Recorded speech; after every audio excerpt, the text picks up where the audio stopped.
नमस्कार, मैं रमन शर्मा। दोस्तों, सब वैसे का वैसे ही चल रहा है, कुछ नहीं बदला। ना मोदी जी बदले, ना देश बदला, ना अर्थव्यवस्था बदली, ना अपराध बदले, ना व्यवस्था बदली, ना जनता बदली। नेताओं का काम है गोलीबाजी करना, जुमले देना, झूठे वायदे करना। अगर आज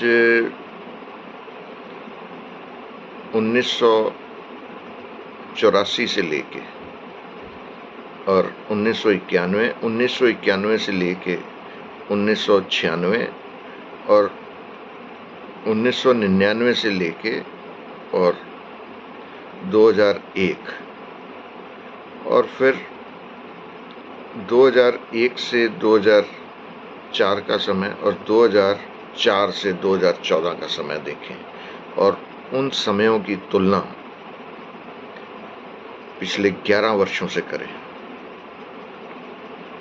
तो एक चीज समझ में आती है कि जो खुलापन, जो आत्मीयता, सौहार्दपूर्ण वातावरण, मिलनसार व्यवहार, भाषा में शालीनता और स्पष्ट वातावरण, वो लगता है जैसे गए जमाने की बात हो गई। वैसे कुछ खास है नहीं इसके अंदर। उस समय भी जो मोदी की हरकतें हैं वैसी हरकतें होती थी। जैसे इन दिनों ट्रंप हर रोज बदतमीजी कर रहा है, बेहूदगी कर रहा है,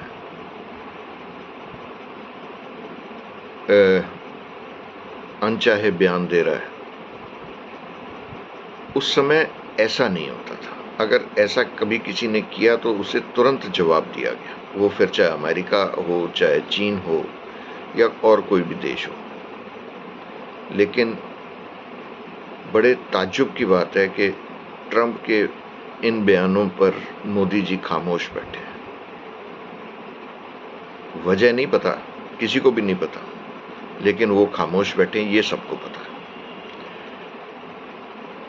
इसे देश पर आक्रमण ही कहा जाएगा और इसका नुकसान ये है कि पूरे विश्व में एक प्रसारण सा हो रहा है कि भारत अमेरिका के दबाव में, भारत चीन के भी दबाव में। हम कोई महंगाई, बेरोजगारी की बात नहीं कर रहे, कोई अपराध की बात नहीं कर रहे, व्यवस्था की बात नहीं कर रहे। संस्थाएं तो आपको पता ही है उनका हश्र क्या हुआ है, और मीडिया सच नहीं दिखाता है। तो ये अंतर्राष्ट्रीय स्तर पर जो हो रहा है उसके ऊपर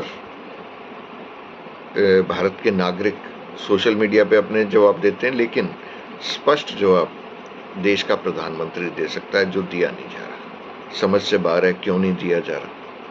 शायद और किसी को समझ में आए, हमें तो समझ नहीं आ रहा। वजह क्या हो सकती है, ये चर्चा का विषय है, ये बहस का भी विषय है। ये सिर्फ मोदी जी बता सकते हैं कि वजह अडानी है या और कोई भी वजह है। अगर आपको पता लगे तो जरूर बताइएगा। नमस्कार, धन्यवाद।